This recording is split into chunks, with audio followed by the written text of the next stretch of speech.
Alors le petit lexique, cet opuscule, se présente d'une manière un petit peu originale, puisqu'il ne s'agit pas ni d'une grammaire, ni d'un dictionnaire, ni d'un travail de méthodologie, d'une présentation de la méthodologie.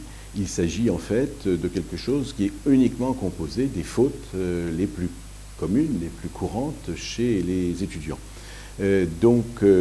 Cet ouvrage reprend des fautes classiques de forme et de fond, mais surtout de forme, et les reprend en donnant des explications, en donnant des exemples. Cet opuscule est constamment remis à jour, puisque les collègues, les anciens étudiants et moi-même, nous continuons à trouver de nouvelles fautes, et peut-être, et heureusement d'ailleurs, parfois nous enlevons certaines mentions de l'opuscule parce qu'il y a des fautes qu'on ne connaît plus, et c'est une très très bonne chose. Le fond est important, et d'ailleurs le petit lexique comprend des informations de fond assez nombreuses, mais la forme l'est presque tout autant. Ce qui s'exprime bien se conçoit bien, et ce qui se conçoit bien s'exprime bien. Et aujourd'hui, la forme a une importance toute particulière. On le sait dans les entreprises, on le sait dans les administrations, on le sait aussi à l'université. On fait de gros efforts pour que chaque étudiant s'exprime de manière châtiée, dans un français correct.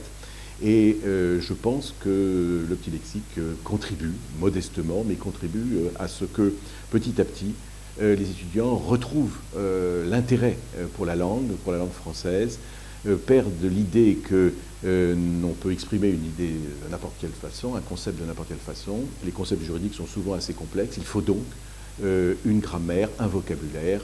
Il faut des formes grammaticales et des formes de phrases suffisamment élaborées pour pouvoir exprimer tous ces concepts et toutes ces idées.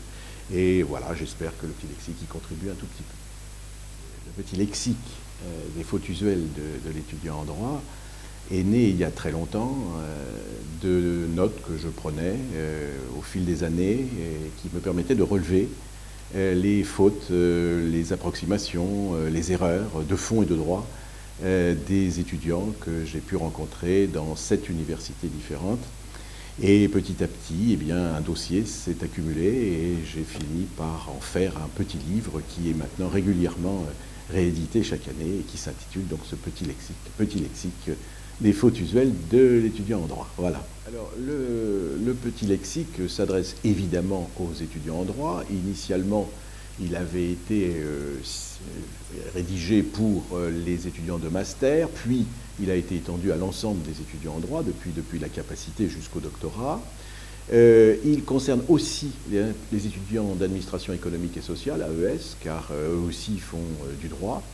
Et puis même au-delà, on m'a dit qu'il était lu dans certaines administrations, même dans certaines entreprises où il y a des personnes qui sont amenées à manier le vocabulaire juridique, à manier les concepts juridiques et pour lesquels ce petit ouvrage pouvait être utile. Voilà en gros l'ensemble des lecteurs qui, je l'espère, apprécieront cette lecture.